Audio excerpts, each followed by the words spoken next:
It is a land of unparalleled beauty. This island nation, just off the southern tip of India, is surrounded by the Indian Ocean and by centuries of custom, culture, and religion, forming a tapestry that is unique in all the world.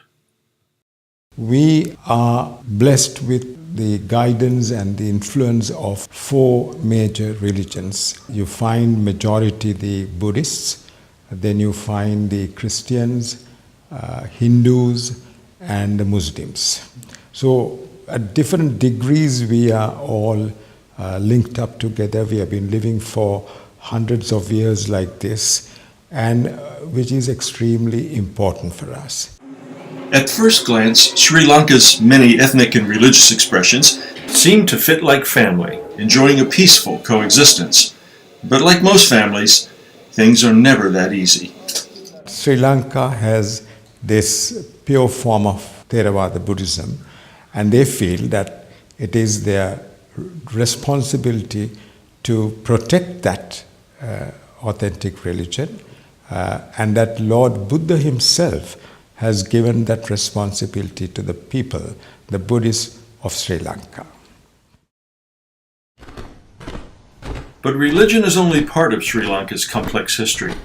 For 4.5 centuries, the island was controlled by the Portuguese, then the Dutch, and finally the British.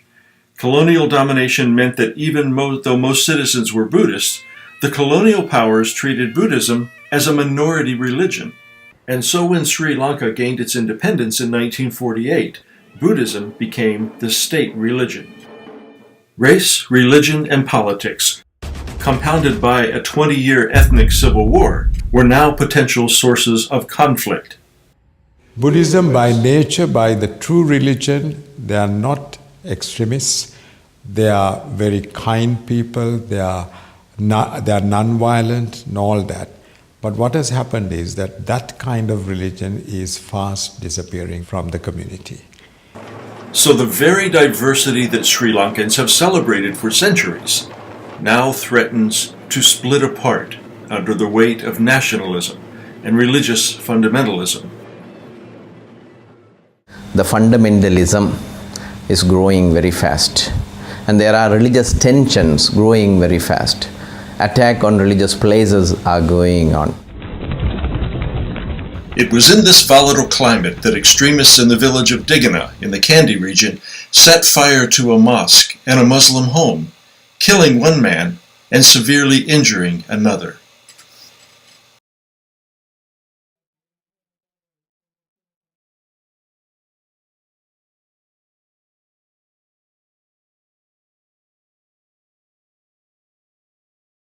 News reached the OMNIA Institute, which only months before had led an immersion journey and peacemaking workshop in the country.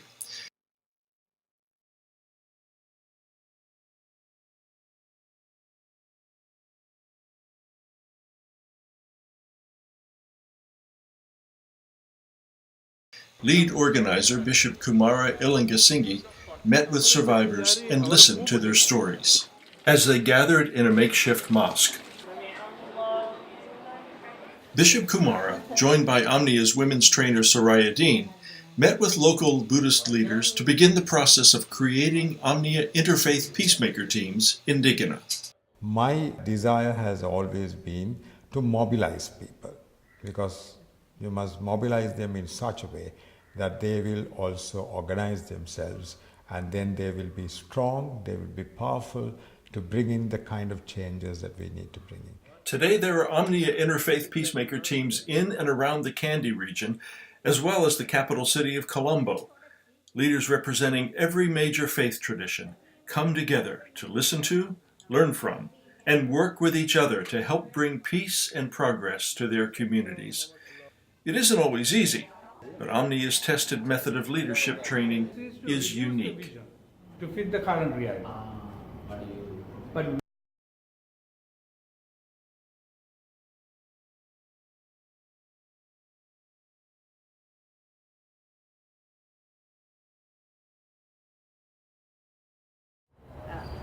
Women's power building is an important part of OMNIA's leadership strategy.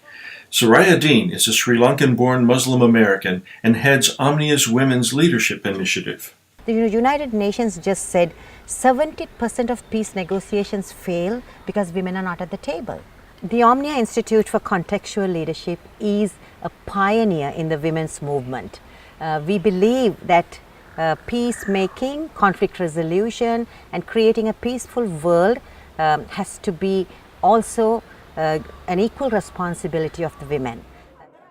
The contextual leadership that OMNIA is doing, when we started, we didn't know the advantage of it. We had the initial training, yes, we took it as a new concept, but with coming in and trying to work, now we are identifying ourselves, that has really solved the root problem, because we cannot solve it from top. We have to solve it where the problem is and where the problem is faced. It's not. And that is OMNIA's commitment through its Interfaith Peacemaker Teams. The people, they don't realize that they have power. So we need to somehow give them that understanding that you are powerful. When you come together, you're powerful. They emerge from the grassroots and they will own it because it's their own thing. They will own it. And they will protect it, they will foster it, they will nurture it, and they will be strong in the days to come. Sri Lanka is a land that is rich in so many ways. In its people, in its cultural diversity, its religious expression,